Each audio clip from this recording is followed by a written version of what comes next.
Wait! You, hey! Let me see your son. What is this evening entertainment? Where is it? Not for everybody. Now, what do you have here? I want to buy something from you.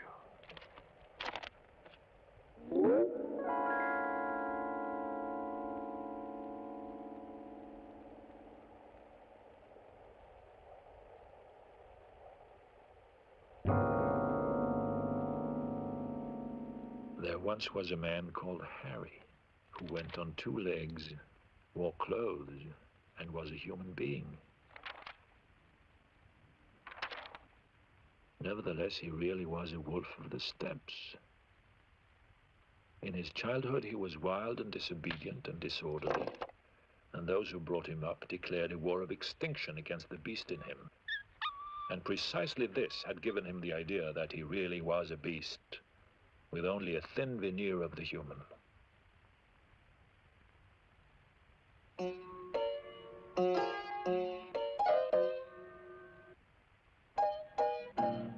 If Harry had a beautiful thought or felt a fine and noble emotion, the wolf laughed with bitter scorn. He knew well enough what suited him.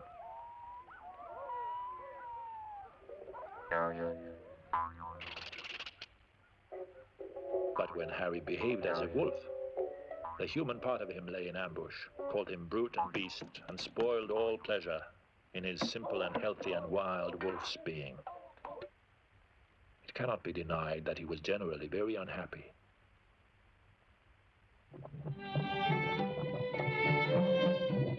And he could make others unhappy too, for he always brought his own dual, undivided nature into the destinies of others.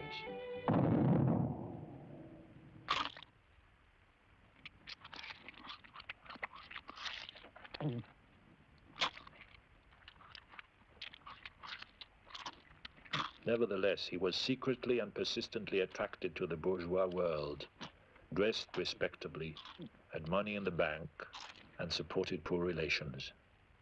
He was capable of loving the political criminal or intellectual seducer. But as for theft, murder, or rape, he would not have known how to deplore them, otherwise than in a thoroughly bourgeois manner.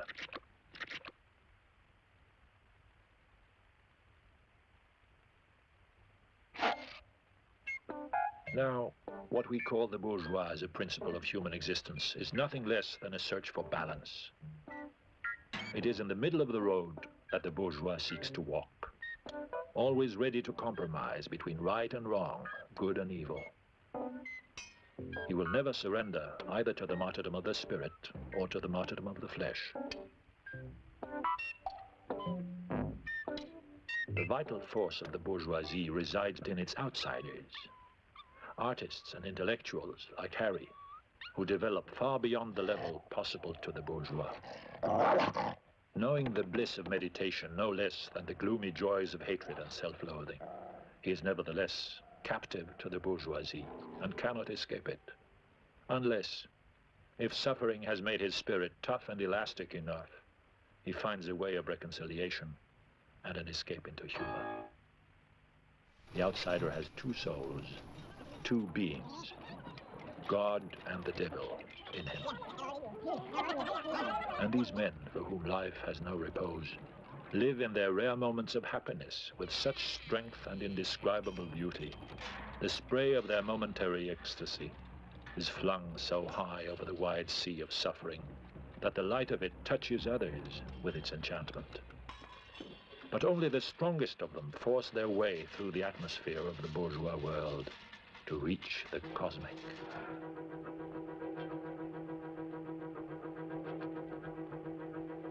There never was a man with a deeper and more passionate craving for independence than Harry. He never sold himself for money or an easy life, or to women, or to those in power, and had thrown away 100 times his advantage and happiness in order to safeguard his liberty.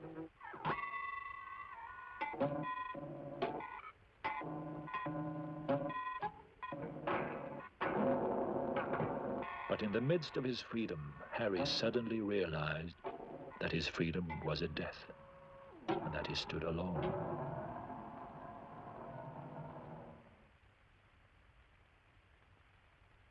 Finally, at the age of 47 or thereabouts, a happy but not harmless idea came to him, from which he often derived some amusement.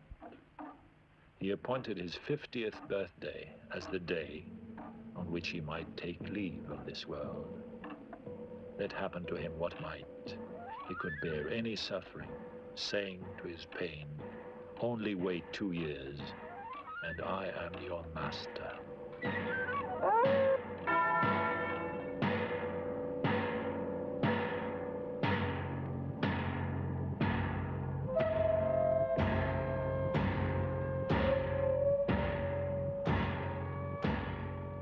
And with this, he cherished the thought of the morning of his 50th birthday.